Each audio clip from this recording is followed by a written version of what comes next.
Hello, today we're going to be talking about semaglutide for weight loss. This is an effective way to lose weight if you have lots of weight to lose. Stay tuned if you want to learn more.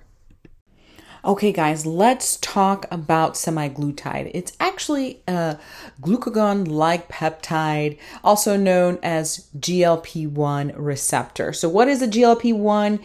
It synthesizes the pancreas, or basically tells the pancreas, hey, make more insulin. So when glucose is present, after a meal, you're making insulin to help break down that food and convert that into energy in your body.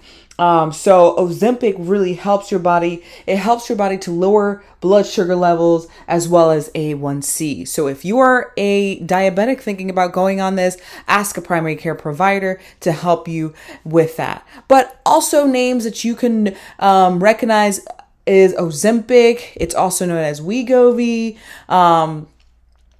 There's definitely a uptick of use of that for non-diabetes or non-insulin related type situations, just to say the least. So things to watch out for with this type of medication. First of all, they're using these type of medication off label. So you're not a diabetic, but you're still using that medication. There's a type of concoction, a recipe that you're supposed to be following to help you lose that weight. Everything has a side effect. So let's dive into some side effects that we can see with semaglutide. The most common side effect with semaglutide is nausea and vomiting, GI upset. You may have some interactions like that. If you're diabetic or you're borderline, you can have hypoglycemia. So if you're taking another medication and you add semaglutide to the mix, it can bottom you out. And that can be very dangerous for you. So be very careful while using this medication. Even if you're not diabetic, if you're feeling kind of shaky, jittery while on this medication, you definitely need to maybe skip a dose, call the provider that prescribed it to you to help you out with some of the symptoms that are going on with that. If you have gallbladder issues, it's important to let the provider know if you have cholecystitis or gallstones, pancreatitis. So this is very rare. It's counterindicated to use this type of medication if you have pancreatitis. Obviously, tumors or any type of cancer, make sure you let someone know if you have a disease or a process before you start taking this medication.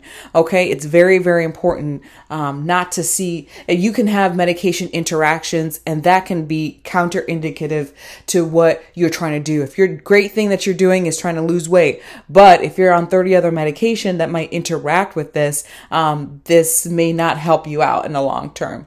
And next, different types of things that you may not think about. This is an injected medication. 9 times out of 10, some people may have irritation to the site and an allergic reaction. You don't know, lots of people don't know if they have an allergic reaction to something until they have the allergic reaction to something. So keep that in mind.